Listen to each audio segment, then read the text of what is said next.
बता दिया था ना, लास्ट क्वेश्चन में भी यही प्रूफ करना है कि तीनों इरेशनल है। क्या बताया था मैंने, रेशनल पहले ले लेंगे, ठीक है। जो भी रेशनल प्रूफ करना है उससे पहले क्या ले लेंगे, लेट ये रेशनल है, लेट क्या है, ये रेशनल है। रेशनल है तो इसको किस फॉर्म में लिख सकते हैं, a/b, उल्टा कर देंगे √2 तो ये हो जाएगा b/a। ये क्या होगा, रेशनल। ये क्या होता है, इरेशनल। तो irrational can't be equal to rational, मतलब ये जो निकल कर आया है इस हिसाब से ये रेशनल होना चाहिए, मतलब ये भी रेशनल होना चाहिए ना, रेशनल के इक्वल। जैसे कोई चीज़ दोनों इक्वल है तो ये रेशनल है, तो ये भी क्या होना चाहिए, रेशनल। और √2 इरेशनल होता है, ये आप थ्योरम में प्रूफ कर ही चुके हैं। तो irrational number can't be equal to rational number, therefore √2 is also, sorry 1/√2 is irrational. सब में यही करना है, ठीक है, हो जाएगा ना। आज सुनिए ध्यान से, इस चैप्टर में आपने क्या क्या पढ़ा, ठीक है। 5 मिनट्स में हम चैप्टर को रिवाइज कर रहे हैं, एक बार ध्यान से देख लीजिए आपने क्या क्या पढ़ा। इसमें आपने सबसे पहले पढ़ा था प्राइम फैक्टराइजेशन। क्या पढ़ा, प्राइम फैक्टराइजेशन पढ़ा,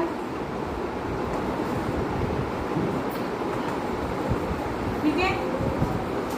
दूसरा, जब प्राइम फैक्टराइजेशन आपने पढ़ लिया, प्राइम फैक्टराइजेशन तो आप जानते थे पहले भी, उसके बाद आपने पढ़ी fundamental theorem of arithmetic.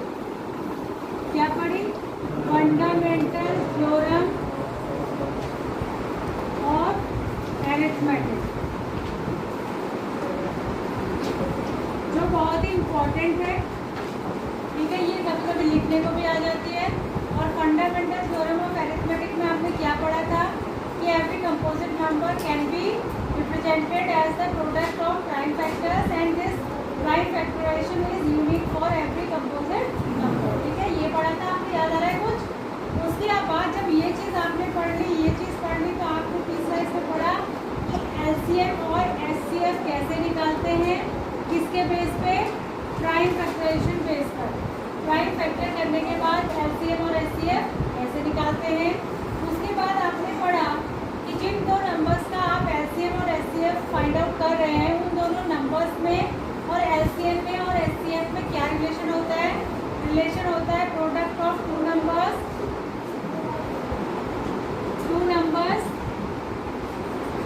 Is equals to LCM into HCF. ये रिलेशन आपने पढ़ लिया था।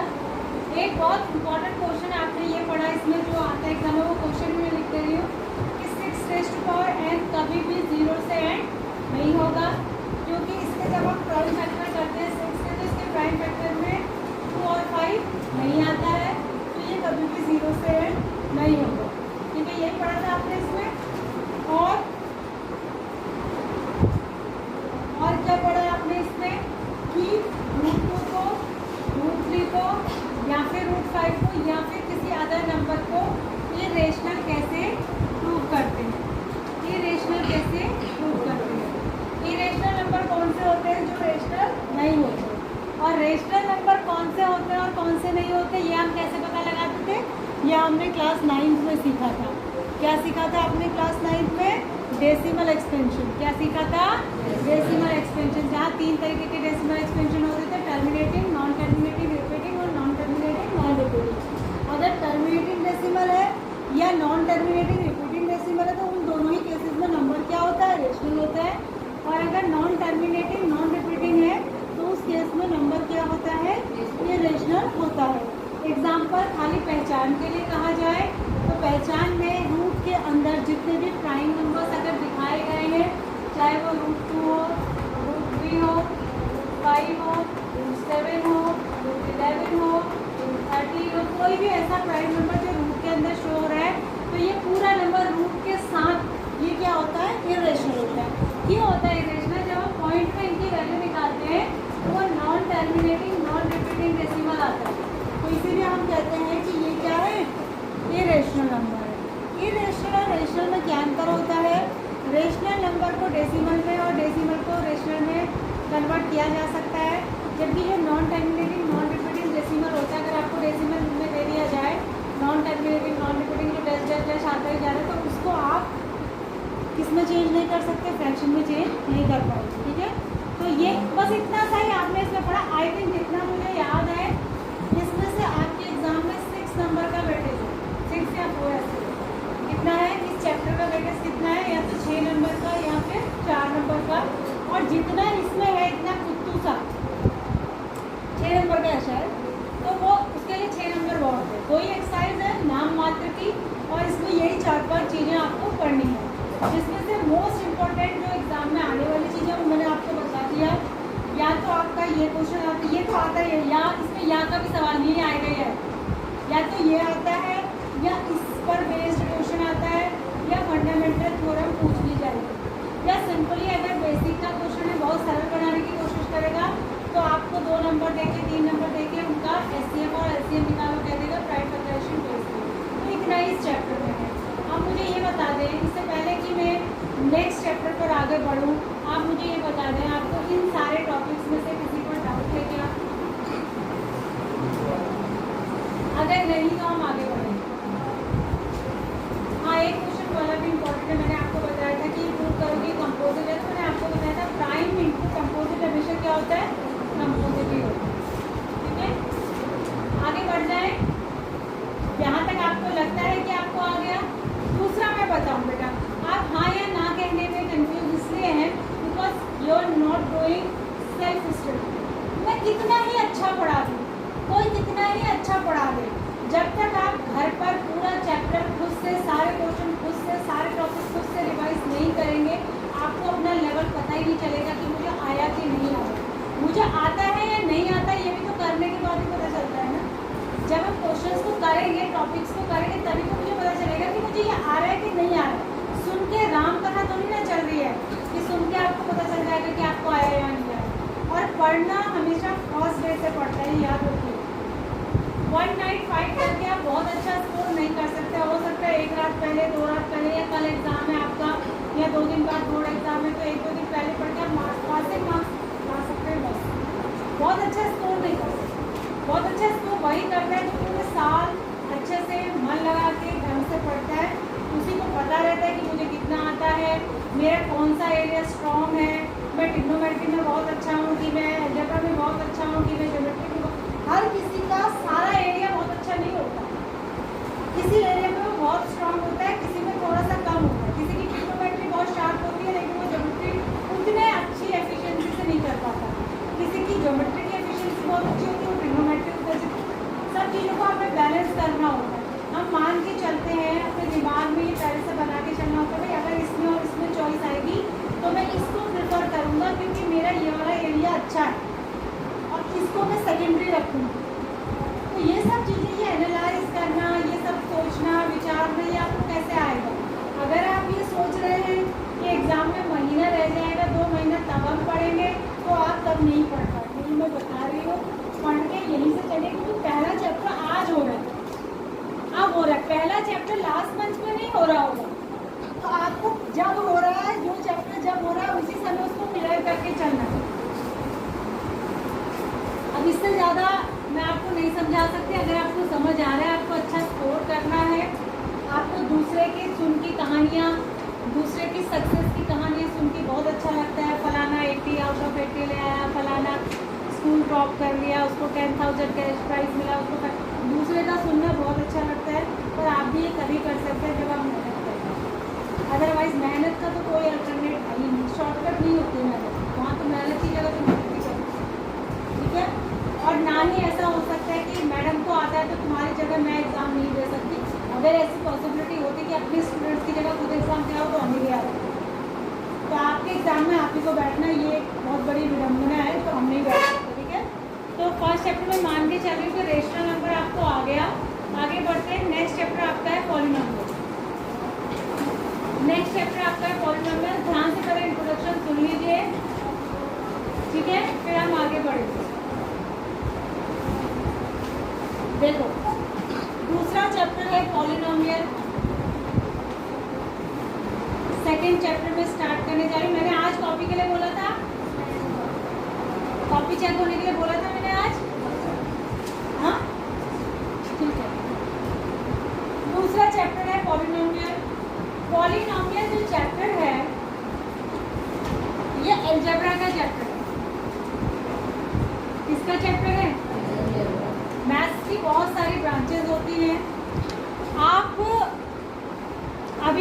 छोटी सी बुक है तो इसी में आपको सब दे दिया गया, आगे जाके आप सारा कुछ एक जगह पर नहीं पढ़ सकते, तो इसलिए छोटी छोटी कुछ चैप्टर को अलग अलग चीज़ों में डिवाइड कर दिया गया है ना। मैथमेटिक्स भी अलग अलग तरीके की, जैसे साइंस आगे जाते हैं 11th में साइंस, फिजिक्स, केमिस्ट्री और बायोलॉजी में डिवाइड हो जाती है, अभी आप एक ही बुक में पढ़ते हैं। तो ऐसे ही मैथमेटिक्स की भी बहुत सारी ब्रांच होती है, अलग अलग प्रॉब्लम्स हम अलग अलग ब्रांच में स्टडी करते हैं। तो वहीं एक ब्रांच होती है अलजेब्रा। क्या होती है? अलजेब्रा। अलजेब्रा वो ब्रांच है मैथ्स की जहाँ पर हम सिर्फ नंबर से डील नहीं करते, इसके साथ साथ हम अल्फ़ाबेट्स का भी यूज़ करते हैं। इसका यूज़ करते हैं, अल्फ़ाबेट्स का भी यूज़ करते हैं। तो जहाँ नंबर प्लस अल्फ़ाबेट्स के साथ मैथमेटिक्स को स्टडी करते हैं उसको हम कहते हैं अलजेब्रा। और अलजेब्रा का ही एक चैप्टर क्या है? पॉलिनोमियल्स। अब पॉलिनोमियल है क्या? पॉलिनोमियल क्या? आप कुछ इक्वेशंस पढ़ते हैं, ठीक है, आपने वर्ड सुना होगा लीनियर इक्वेशन, सुनते हैं लीनियर इक्वेशन, क्वाड्रेटिक इक्वेशन। तो ये सारी चीज़ें क्या? पॉली का मतलब होता है एक से ज़्यादा। पॉली का मतलब क्या होता है? एक से ज़्यादा, ठीक है। वैसे तो एक को मोनो कहते हैं, मैथमेटिक्स या साइंस में एक को क्या कहते हैं? मोनो, दो को क्या कहते हैं? बाई, तीन को क्या कहते हैं? ट्राई, चौथे को क्या कहते हैं? टेट्रा, क्या कहते हैं? टेट्रा, फिर पेंटा, फिर हेक्सा, हेप्टा, ये सारा पढ़ा होगा आपने, वही है सारा। तो अगर कोई ऐसा मैथ्स का टर्म दिया है जिसमें एक ही टर्म हो, जैसे मान लिया मैंने लिखा, अब मैं बात इन दोनों की करूँगी, आप सुनते चलिएगा, किसकी बात करूँगी? नंबर्स की भी और अल्फ़ाबेट्स की भी। अगर मैंने लिखा 6A, तो यहाँ पर मैंने एक नंबर भी यूज़ किया, एक मैंने अल्फ़ाबेट भी यूज़ किया, तो ये मैं अलजेब्रा पढ़ रही हूँ। अब 6A मैंने लिखा तो इसमें कोई प्लस या माइनस का साइन नहीं है, ठीक है। देखो मैं अंतर बताती हूँ, एक मैंने लिखा 6A, एक मैंने लिखा 6A + 2B। यहाँ पर एक प्लस का साइन आया तो ये दो टर्म हो गई। कितनी टर्म हो गई? दो। और यहाँ पर कितनी टर्म है? एक। कितनी टर्म है? एक। जब कोई प्लस या माइनस का साइन नहीं है तो उसको सिंगल टर्म गिना जाता है, तो इसको कहते हैं मोनोमियल। क्या बोलते हैं इसको? मोनोमियल। मोनोमियल माने जिसमें एक ही टर्म है, इसमें प्लस या माइनस का साइन अगर आ जाए तो फिर ये दो टर्म हो गए, फिर इसको बोलते हैं बाइनोमियल। क्या बोलते हैं? बाइनोमियल। अगर दो प्लस माइनस के साइन आ जाए, जैसे अगर ये हो 6A + 2B - 3C, तो इसमें तीन टर्म हो गए, इसको बोलेंगे ट्राइनोमियल। क्या बोलेंगे इसको? ट्राइनोमियल। अगर चार आ गए तो टेट्रानोमियल। क्या बोलेंगे? टेट्रानोमियल। बात समझ में आ रही है? इसी ये बात किस पर हो रही है? नंबर ऑफ टर्म्स की बात हो रही है। किसकी बात हो रही है? देखो इसमें ना इक्वेशंस को या टर्म्स को दो तरीके से डिफरेंशिएट किया गया है पॉलिनोमियल में। एक तो नंबर ऑफ टर्म्स के हिसाब से, एक तो नंबर ऑफ टर्म्स के हिसाब से डिफरेंशिएट किया, और एक यहाँ पर पावर के हिसाब से, पावर ऑफ वेरिएबल, जो वेरिएबल उसमें यूज हुआ उसके हिसाब से, पावर ऑफ वेरिएबल के हिसाब से करा। इसके हिसाब से जो नाम होते हैं वो होते हैं मोनोमियल, बाइनोमियल, ट्राइनोमियल, इस तरीके से, समझ रहे? और पावर के हिसाब से जो होते हैं तब नाम होते हैं linear, quadratic, cubic, by quadratic, etcetera, ठीक है। तो ये बात मैं आपको भी ये वाला पोर्शन समझा रही हूँ, ठीक है।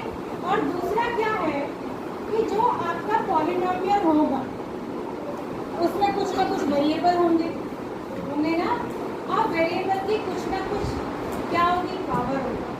कुछ ना कुछ क्या होगी? पावर। 1 2 3 4 जितनी भी हो, जैसे मैं एक यहाँ पर अभी लिखा था 6A + 2B - 3C, इसमें कितने वेरिएबल है? कितने वेरिएबल है? 3। तीनों की हाईएस्ट पावर क्या है? एक ही है। A की भी पावर 1 है, B की भी 1 है, C की भी 1 है, तो इसको कहेंगे लीनियर पॉलिनोमियल। क्या कहेंगे? लीनियर। अगर इस हिसाब से पूछा जाए ये क्या है तो आप कहेंगे ट्राइनोमियल है। और इस हिसाब से पूछा जाए क्या है तो आप कहेंगे लीनियर पॉलिनोमियल है। क्यों? क्योंकि इसमें जो वेरिएबल यूज हुए हैं उनकी हाईएस्ट पावर क्या है? 1। बात समझ आ रही है? अब जो जैसे ये ट्राइनोमियल है, तो ट्राइनोमियल जरूरी नहीं है कि एक ही वेरिएबल में हो, 2 में भी हो सकता है, 3 में भी, या 1। ये ऐसे होता अगर 6a + 2a + 3a, तो ये एक ही वेरिएबल में हो गया। या ऐसे होता 6x² + 2x + 3, तो ये क्या है? ट्राइनोमियल है, 3 टर्म है, लेकिन सिंगल वेरिएबल में, एक ही वेरिएबल में। ठीक है, सब जगह क्या आ रहा है? x ही आ रहा है। समझ आ रहा है? ट्राइनोमियल है, सिंगल वेरिएबल में है, लेकिन इक्वेशन कैसी है? ये क्वाड्रेटिक। कैसी है? क्वाड्रेटिक। क्योंकि इसमें जो वेरिएबल यूज हुआ है उसकी हाईएस्ट पावर क्या है? 2 है, और जब हाईएस्ट पावर 2 होती है तो इक्वेशन क्या कहलाती है? क्वाड्रेटिक। इसमें फर्क क्या होता है? जब सिंगल वेरिएबल में लीनियर इक्वेशन हो, जब जैसे ये मैंने लिखा 6a + 2, ये लीनियर इक्वेशन है, एक ही वेरिएबल में। ठीक है, तो इसमें क्या होता है कि इसका एक ही सॉल्यूशन होता है, एक ही सॉल्यूशन होता है। इसका कितना सॉल्यूशन होता है? 1।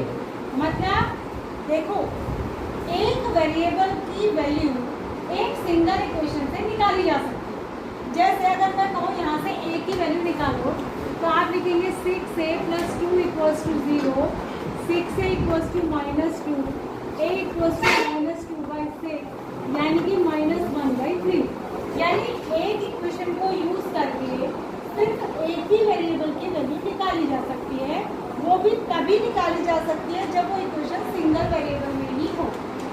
ठीक है, अगर 2 वेरिएबल है, मान लीजिए इक्वेशन ऐसी है, तो इस एक ही इक्वेशन से हम a और b दोनों की वैल्यू नहीं निकाल सकते। 2 वेरिएबल की वैल्यू निकालने के लिए कम से कम भी तो 2 इक्वेशन होनी चाहिए। 3 वेरिएबल की वैल्यू निकालने के लिए कम से कम भी कितनी होनी चाहिए? 3 इक्वेशन होनी चाहिए। तो अगर 3 अलग अलग वेरिएबल यूज हुए हैं किसी इक्वेशन में, तो उनकी वैल्यू सिंगल इक्वेशन से नहीं निकाल सकते। बात समझ में आ रही है? और एक बात, अगर एक ही वेरिएबल में इक्वेशन है और लीनियर इक्वेशन है, तो उसकी एक वैल्यू आएगी। जैसे यहाँ पर आया -1/3।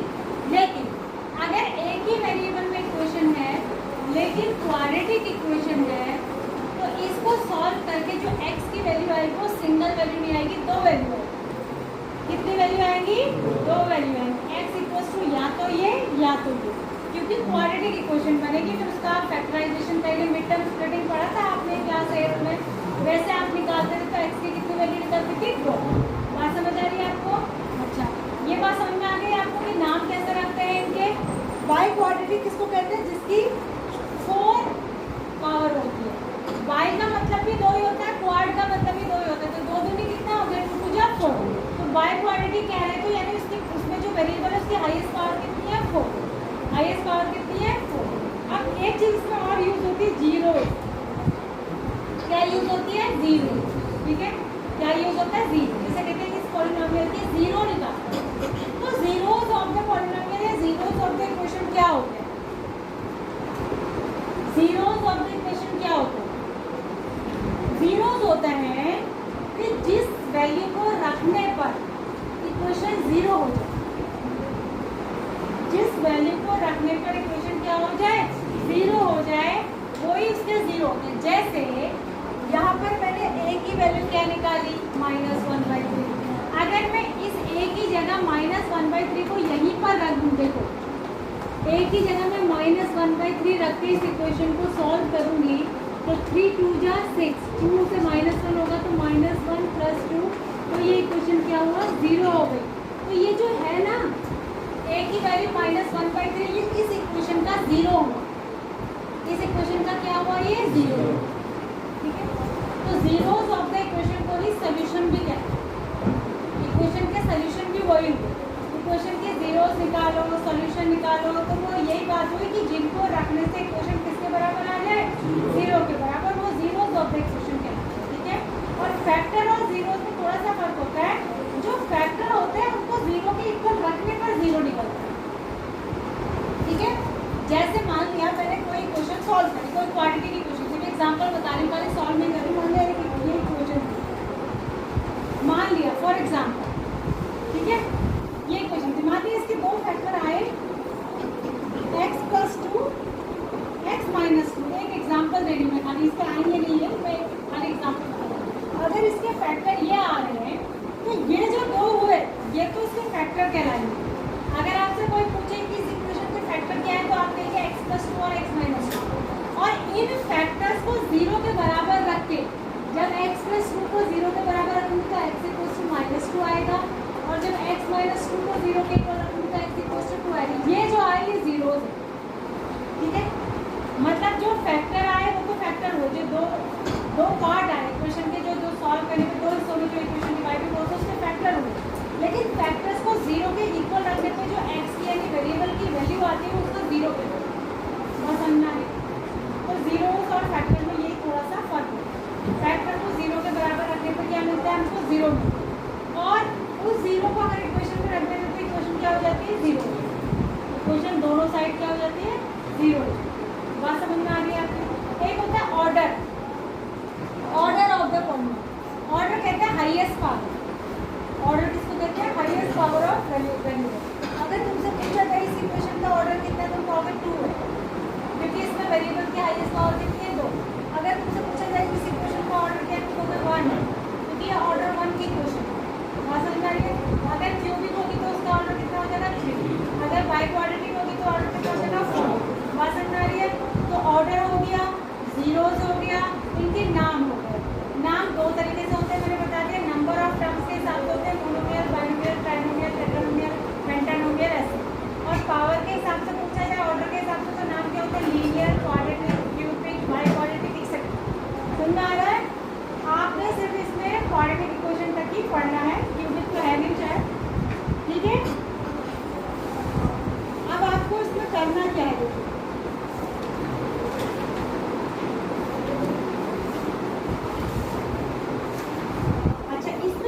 और है ग्राफिकल रिप्रेजेंटेशन भी पढ़ना है। ग्राफिकल रिप्रेजेंटेशन मैं आपको बहुत अच्छे से एक्सप्लेन करके बताऊंगी। इसमें क्वाड्रेटिक का दिया, किसका दिया है? Quadratic equation.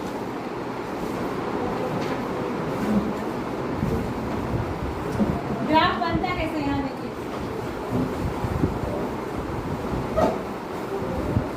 देखो कोई भी क्वाड्रेटिक इक्वेशन आप ले लो, बुक ही ले लेते जो बुक में एग्जांपल में दिया है।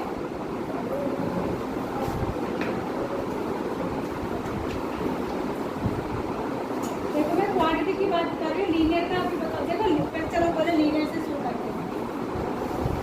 मान लिया एक लीनियर इक्वेशन है y = 2x + 3। ये लीनियर इक्वेशन है। कैसी इक्वेशन है? लीनियर। लीनियर करें लाइन की equation of the line.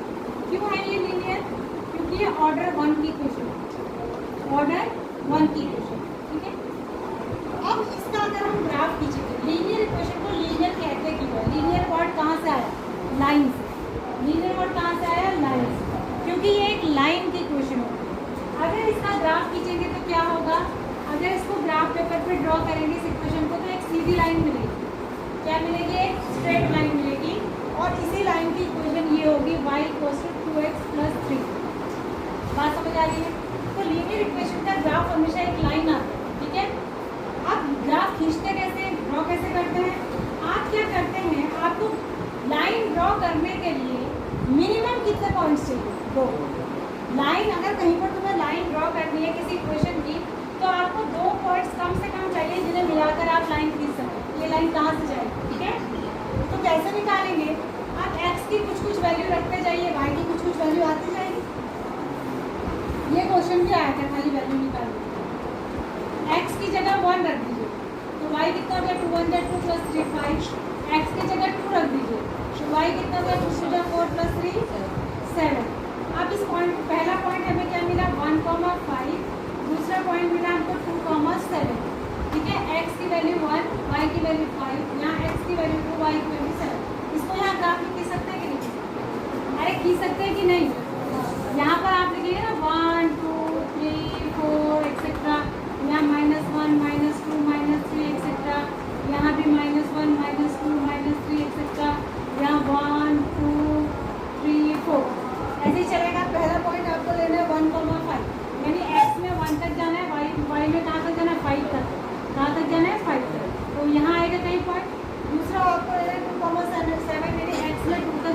Y में 7 तक कहीं ये 2 पॉइंट मिलेंगे, इनको खींच लेंगे आप, तो लाइन खींच जाएगी कि नहीं खींचेगी, ठीक है।